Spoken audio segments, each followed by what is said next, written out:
Good morning. I'm a little better today. I was here yesterday and I was a zombie. Sorry that my Bible reading was not very good yesterday. I'm still kind of a zombie today. I worked that 15-hour shift on Sunday and then I got up and did my normal routine and I worked out and everything. So it might have been too much, but it's only like 4 hours of sleep. Anyway, I got a decent night of sleep last night and I'm coming to you in the morning here. Praise God. But I still really should be sleeping about another 8 hours maybe of sleep and I'll be back to normal. But anyway, did we miss anything in 28? The fear of God, the fear of the Lord, to depart from evil. Understanding is to depart from evil. Do you walk into bad situations like,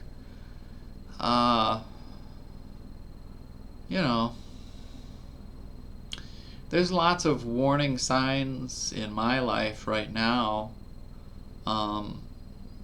and there were lots of things in the past that would indicate, though I wanted something, I didn't get them, and I asked for them and I prayed for them, but I didn't receive them because you might think that you deserve something or you're worthy. Not to sound arrogant, but a lot of people put women on the pedestal and think that they're the prize and all that, But I think it's the other way around. I think God has consistently protected me from a lot of people, and thank God for that.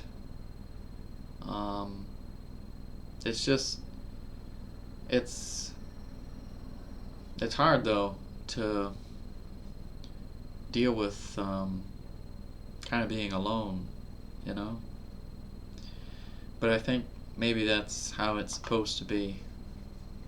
Because if you jump in with the lady from Proverbs,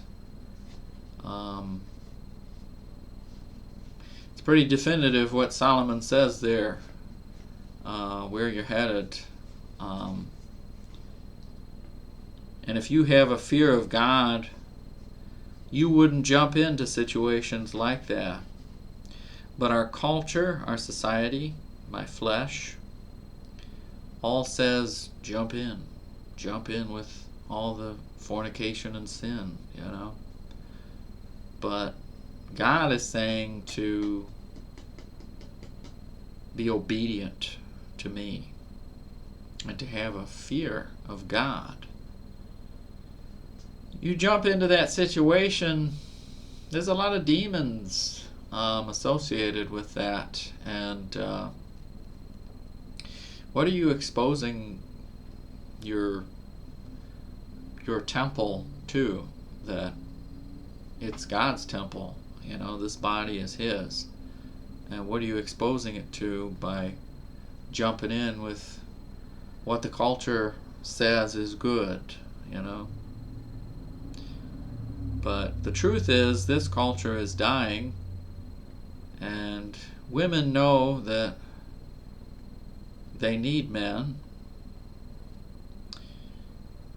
but men have been hurt so much that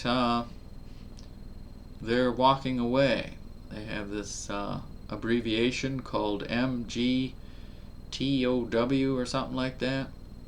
Men going their own way. MGTOW or something.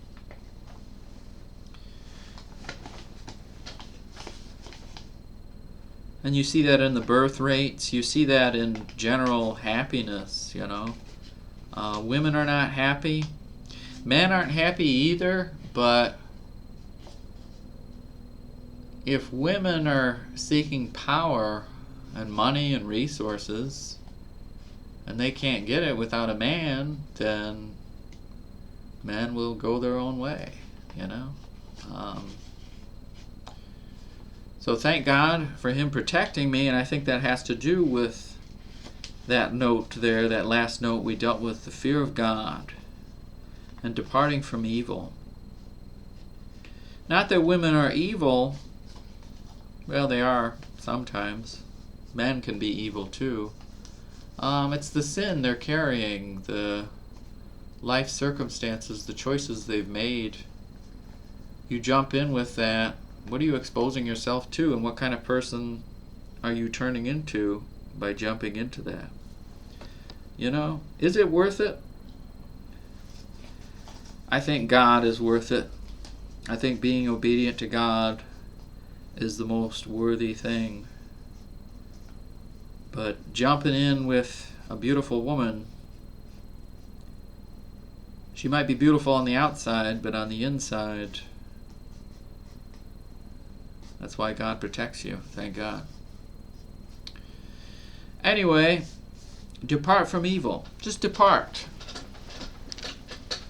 You don't have to say anything else.